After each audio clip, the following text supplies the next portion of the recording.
And my guest today, I'm so excited to have her, Dr. Cassandra LeClair. She's an award-winning professor, author, communication consultant, and motivational speaker. She's an expert on communicating feelings and improving connections. She is also a survivor of childhood sexual abuse, and she's here to share the wonderful things she's doing after trauma to give us all hope. So welcome. Hello, thank you so much. I'm excited to be here. Cassandra, I'm so excited to have you here. And I was looking at your website and your book, and I have not had a chance to read your book. And it's called Being Whole, Healing from Trauma and Reclaiming My Voice. Yeah. So congratulations on your book. When did you publish it? So it came out just at the end of November 2019. So it's not even been out a year. Wonderful. Mm-hmm. Wonderful. So what was it like in writing that book? Had you gone through all your healing from your trauma before you wrote the book, or how did the book help? You know, that's a really a great question, because I didn't plan to write this book. I never planned to write the book. I was going about my life and I was doing great. And then, so I was fine. I was good. And then my family, we were involved in a car accident. We were hit by a drunk driver. And suddenly after the accident, I was afraid. But it wasn't a fear response that matched up with the level of the accident. I was just terrified. And so that caused me to have so many memories and to go back and to really have to address things that I myself have pushed aside my whole entire life, even though I was fine, and thriving by the outside eye, And so I had to go back and really dig in and confront these things and heal. So as I was doing that, I journaled. And so I was writing, and I wrote and I wrote and I wrote, and it still wasn't a book. It was my journal. Mm-hmm. And when I was finished, or, we're never finished healing, right? I was reading back, and I'm a researcher, I'm a communication studies professor. So I look for patterns and themes, and I saw these glaring patterns in my own journal. Wow. And I was like, oh shit. Sorry. No, it's okay. Oh shit. Like, and it really was this eye-opening moment. I'm even getting emotional remembering it, because I realized what it was. I realized how so many pieces, my need for validation, this fear I had, this idea that I was never going to be good enough, wanting to be more worthy, wanting love, all of these themes were just present over and over in my journals. And so I truly felt this calling that I was supposed to put this book together, because I knew I wasn't the only person who had this.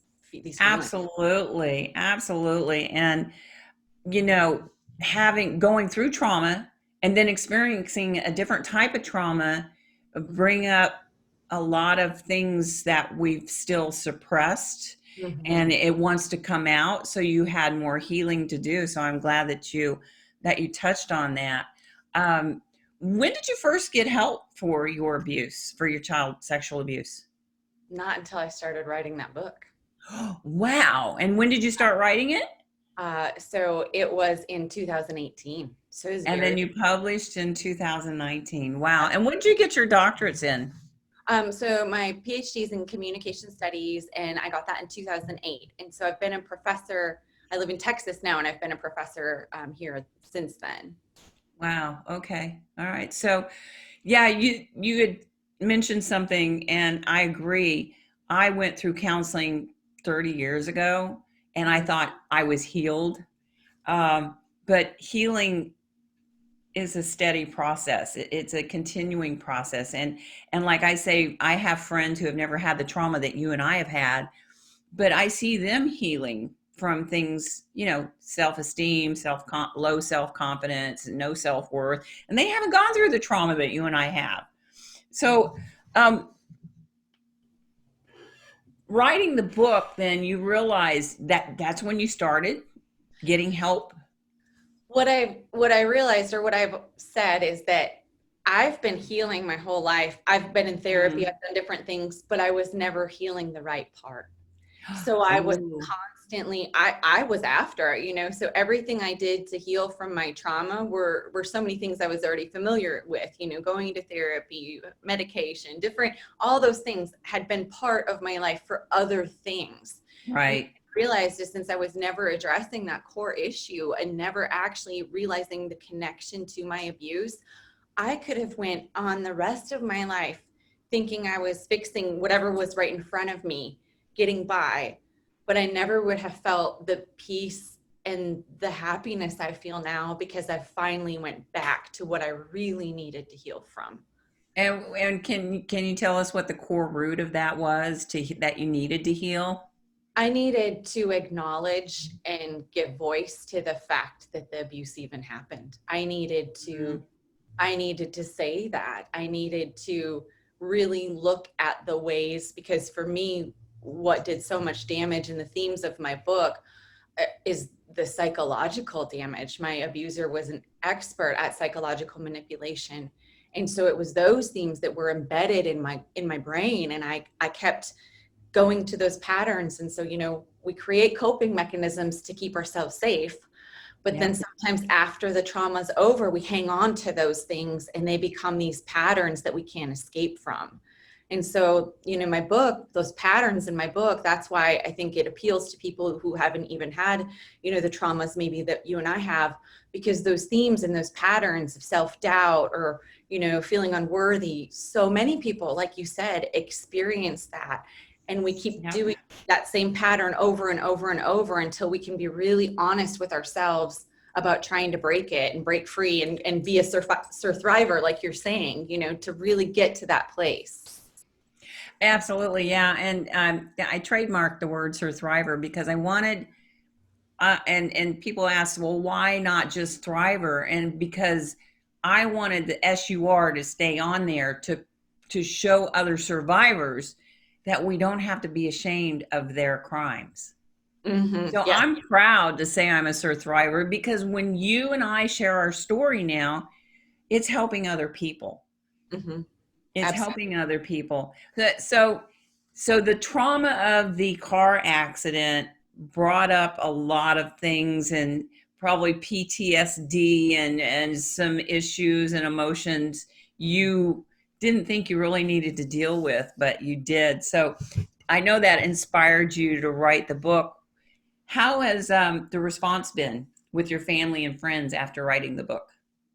It's been incredible. I talked to my family before I put the book out, and I have two teenage children, so I also spoke to them because this was a lot to take on, and I knew it would change their lives too. We live in a smaller area, and I've been just overwhelmed at the love and support I've received, because when I talk about my story in the book and I do talk about my patterns, people who know me and who've known me a long time, suddenly I make more sense to them, I think, Ah, because they're like, oh, yeah, she does do that. Or, oh, now I understand why she was the way she was, because I really was very raw and vulnerable. And that's not because I'm trying to make excuses for any of my behaviors, but I really was owning, like, here are some of the things. And so it's changed my relationships for the better, because I've also really felt, who understands me and sees me for this part of me now that I'm never going to be silent on again. right. So, I just put up a cover on my Facebook. I'm never going to be remembered as a woman who kept her mouth shut. yeah, And exactly. I'm okay with that, right? That too. I'm okay with that too. I'm okay with that. Well, I'm so glad to meet with you because I've was stalking you two on all your social media, and I think you're just fantastic at what you're doing. Um, would you encourage other survivors to journal, to write a book, publish a book? I mean, what do you think about that? 100%. Absolutely. And that's one thing I can't highlight enough. I did not know what I was doing. And I didn't have a ton of money. I didn't have a publisher. I did this myself, and it is completely feasible and doable. And even if you don't want to actually publish the book, you having that for yourself and just really letting it out, and even the journaling, don't put pressure on yourself with it. There's nothing. I don't sit down every day and think, what should I write about? Or I have to write about this. I write whatever's in my head. And usually that goes somewhere, it goes where it needs to go, you know, Right. and just doing that. And slowly, if you make that your pattern, then eventually you'll start, going to that more and more. I personally feel it is very valuable. Good. Yeah. I do. I never put anything in writing for years because for me to put it in writing was acknowledging that it did happen, and I was so mad and I was stuck in that anger. But once I started writing, the process became a little easier, and I felt that it was freeing to let all that garbage out of me. So what did you find that was kind of challenging through your writing process? Was it challenging? Was it freeing? Can you share a little bit about that? I think a couple of things. One thing that was really helpful to me, so I'd say this to anyone too, is I had to look at my writing as happening whenever I was saying something, even in my head. So there would be times where I would just speak audio notes into my phone, or if I was driving, I would just talk into my phone, have the phone up beside me I and did the same. because I think that is so valuable. So I want to just, like you say, encourage, it's not like you have to have a big block of time where you're sitting and writing this massive story. I didn't do it that way at all. I found the writing, if anyone comes in when I am writing, my kids know by now, they'll be like, Mom's writing, because I'm crying, I'm doing it because it's simultaneously painful and cathartic. But so I cry, it's emotional, and it's that release though. Every tear is like a release of toxicity, and more healing. And so the words that I write, or the ways that I write about it, it's something where I'm also just healing myself more deeply. And so it felt exhausting sometimes, as any emotional work can, but it also felt so powerful because then I was reclaiming ownership. And even now when I see my book, sometimes I'm surprised because I'm like, oh, I did that. I did that, you know? Yeah. And Mhm. that's something you should be proud of. And the Thrive perspective is based on being proud of our courage, strength, and tenacity of living through what we live through and not being ashamed of that. And I love your book because you have a Ginzugi Oh, bowl on that. And I have a bowl uh, similar to that in my TEDx talk. So I really connected with when I saw that on your book. I thought that was really cool because we do feel broken. We absolutely. do feel not good enough. What are some of the steps that you took? I know writing is a big process and writing does help, but what else helped you feel whole again? I had to, like, say, acknowledge what had happened. I really needed that part of it. I had to get to a place where I could tell other people, and Hmm. that was really important to me. Especially since it was so many years after the fact too. I still just needed to say some things out loud. The other things that helped me were to really I've taught about boundaries for years, but I wasn't always so good at doing them for myself, and that's a hallmark of a Oh, lot of abuse survivors.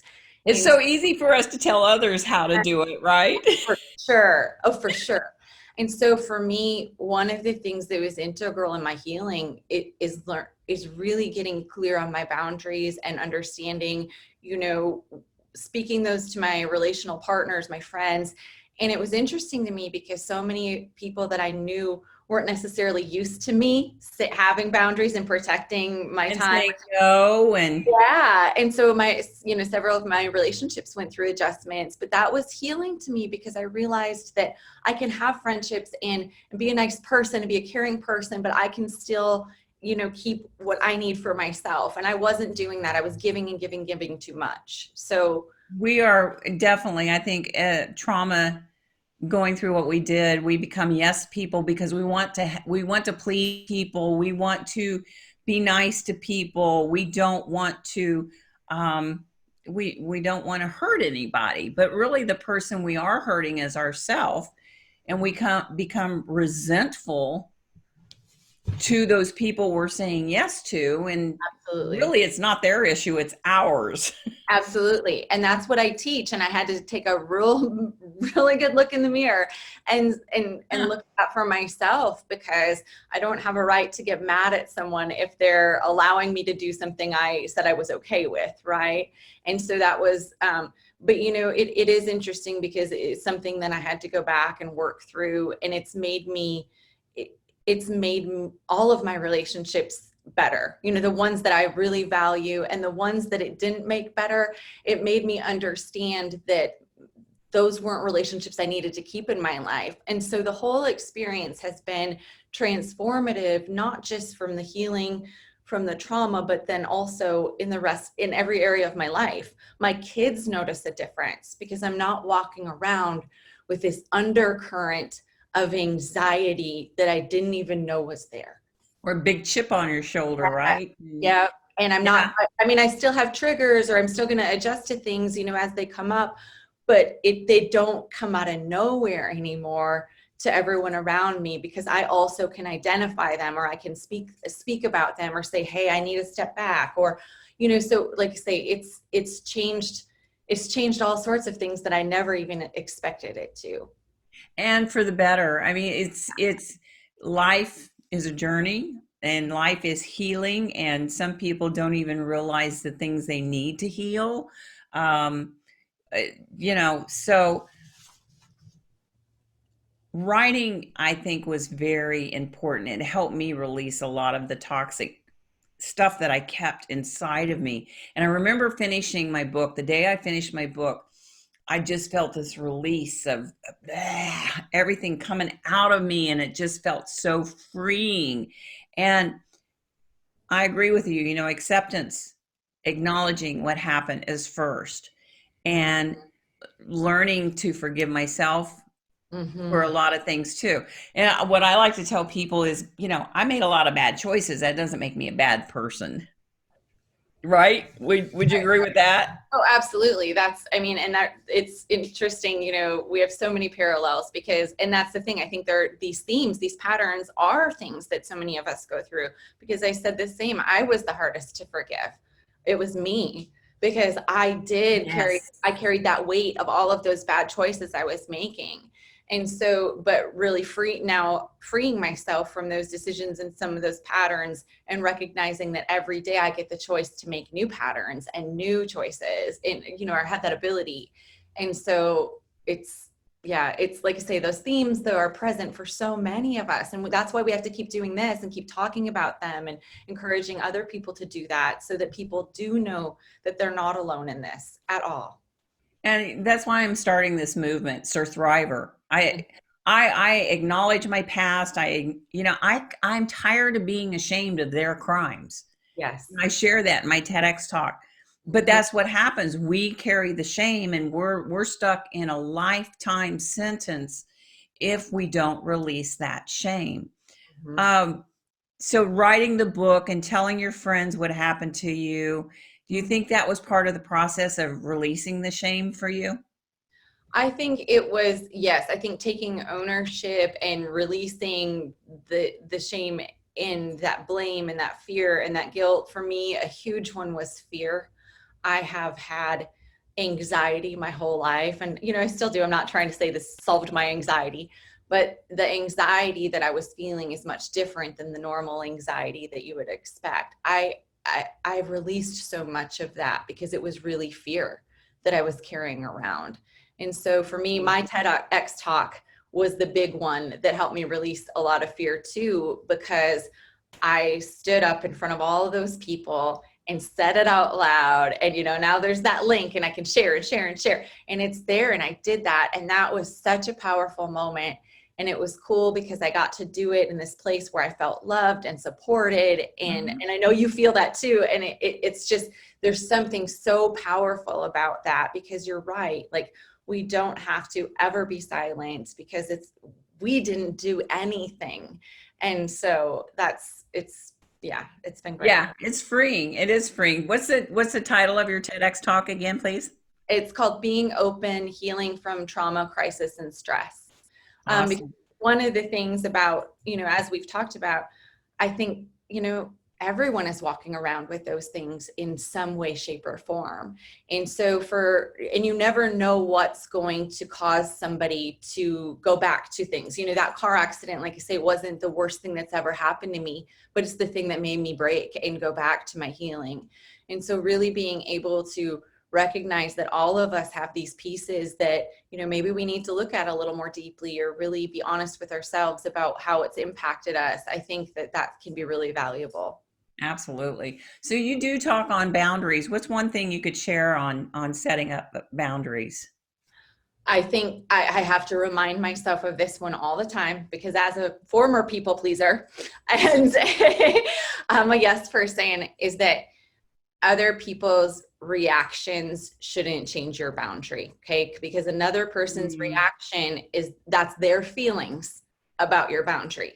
And your boundary is your yes and your no, right? So I do have to remind myself of that, because I do still have a tendency. So say I say something, like, hey, I don't know, I don't feel like doing that, or it's not where I'm going today, and somebody feels hurt.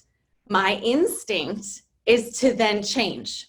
It to is. protect them Uh-huh. instead of And so I protecting us. have to constantly remind myself that, and I can be conscious of their feelings and be aware of them and attend to them. I'm not saying just ignore people's feelings, but to really remember that I don't have to change what my yes or my no is because of somebody's feelings.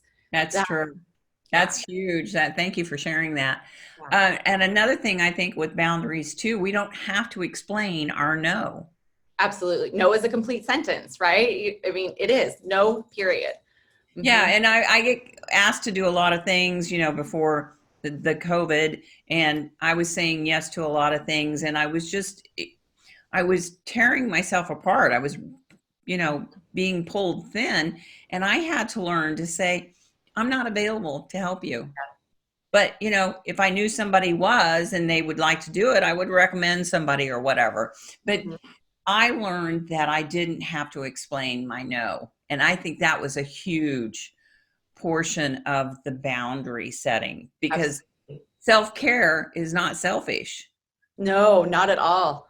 and saying no is self-care. Mhm. Absolutely. And protecting that space for yourself. Somebody once told me, I think this is a great phrase, to say, that sounds like a wonderful opportunity. It just doesn't fit with my life right now. I'm like, that's a wonderful way to say it, right? Because Perfect. so often the things we are asked to do, that's what's hard about saying no. If it's something you didn't want to do, it's easier, right? You're like, no. Right.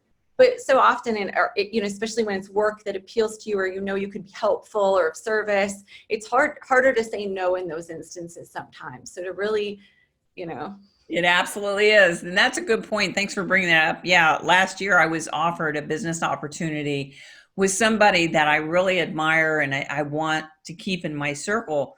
But what they were offering and the investment I would have to make, I'm like, I really thought about it. And she's still in my circle, but I was able to say, that doesn't serve my business model at this point, because I'm changing. I'm going to do more podcasting and interviewing survivors, surthrivers, and doing more of that. So that's huge. It just doesn't fit into my business model. And that was so freeing to be able to say that. mhm.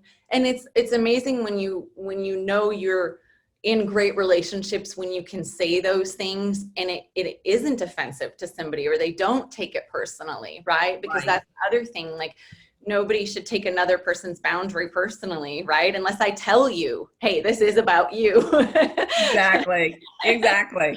So yeah, we shouldn't, they need to own their own emotions and how they react to yes and no. So, but we teach what we need to learn, right? Absolutely. Oh, absolutely. It Yes, is there's so a true. reason I teach all of the things that I do, and I'm working through it every semester, just like my students are.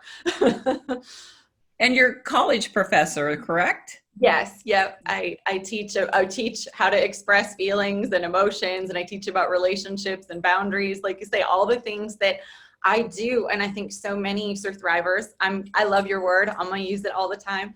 I Good. think so many of us feel that, right? Because it's hard to see how it can impact all of your relationships, you know, your friendships and your romantic partners and things like that. And so I think by teaching others, I'm continually teaching myself. And so, And, you know, talking about that and helping people learn to communicate and share their emotions. mhm, It's funny how we wear a mask mhm, and we're so able to tell other people how to do it, but we're not doing it ourselves. mhm. And it once they see our vulnerability and that we're being honest, I think will help others heal even more. What do you think about that? Oh, absolutely. I think that there's so much strength in even seeing somebody else and knowing that you're not alone. And it Yeah. maybe gives you the courage then to tell even one person or to talk about it a little bit. And I think also then just acknowledging, you know, I love that you acknowledged the different things that you've went through that are hard. And, you know, and I do that as well. I think that's even so important because I never want to give anyone the impression that like, oh, I'm all put together and this was easy. It's work. It's hard. It And is hard it's work. right. And it's not pretty and it's messy and there's ups and downs and you're, you know, but the thing is like really digging in and doing that work and really being, you know, being vulnerable about it. And it's so powerful in the end, even if it doesn't feel like it in the middle of it, you know, being strong feels like surviving. It doesn't feel like being strong. Right, right. And one thing, you know, I like to acknowledge is that suppressing the pain, suppressing the memories, um, living in that denial is even harder. If you Absolutely. really take a look at, yeah, doing the work and coming through that trauma and acknowledging and accepting, that's a lot of work. But we really have to look at it took a lot of energy and work to stay there, to stay stuck there. That mental energy, like you say, that constant undercurrent is gone now. And I even I have lupus, and I firmly believe that, you know, just holding on to that emotional trauma throughout my body for that many years impacted, you know, my body's ability. My body finally had enough, and it manifests in this form of this autoimmune disease, right? And Yep. so even then, with healing from my trauma in the ways that I have physically, I am doing better with my lupus and Right. everything. And so it's amazing how really digging in, like you say, it feels like it's harder, but it's not in the end because living that way is so much harder. Absolutely. So much harder. And thank you for sharing your diagnosis of lupus. I know because when we hold that in, the pain and the shame has to go somewhere. And I woke up one day and I literally couldn't see. Everything was blurry. And I had always had 2015 vision, but I was having a mental and a nervous breakdown. I went to the eye doctor. He said, honey, there's nothing wrong with your eyes. You need to see a different kind of doctor. I mean, he was very empathetic and very kind, but it manifested into I'm breaking down, and it's my body, my brain and body was telling me, hey, it's time for you to self-care is not selfish, right? Right. Exactly. Self-care is not selfish. No, Well, and those pieces, yeah, those you pieces seem come so up. happy now. You seem so happy now. I'm just, you know, I love talking with you. I could talk with you for hours. What's one thing that are you happy in your life now? Yeah. You know, I've said this recently to several friends, and I truly, if I lived the life I'm living right now every day, I'm happy with that. Like just say I get emotional twinges when I feel something really deeply, and there it came. Because I feel that so deeply. Like I'm proud of everything that I've created in my life, and I look around and I know how hard I've worked for that. And I don't mean physical possessions. I mean the emotional health that I have been able to bring to myself and my family. And I would live this life every single day just as it is and And I be. get that so much. And I want survivors to be proud of what they've persevered through. Mm. You know, not be ashamed of their crimes. What is one thing that keeps you, what do you do that keeps you on a positive path and staying on this healing process to becoming Cassandra? My my personal own time it's non-negotiable now. Back, so it ties in with the self-care that you're saying, Mm-hmm. really protecting that space. I learned a lot about myself through my healing process, and I realized that I need that space to either think or to go do something.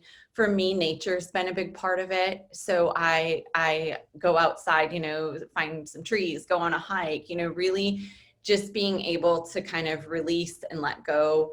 So that's become, like I say, it's built into my calendar. It's built into my schedule. It's there. And sometimes that means it's 10 minutes in my backyard. It might not be a huge hike or something like I want, Right. but it's there. And so that's again made me better in every other area because I know That's I have that awesome. space. Mm-hmm. I like to go out in my backyard barefoot and get grounded. Absolutely. Absolutely. And Get with nature. what's interesting is that as I went through my healing process, so much more drawn to nature. And I think I had even kind of shut that piece of me down a little Mm-hmm. bit because I wasn't, whereas now that's something I go to, I'm drawn to.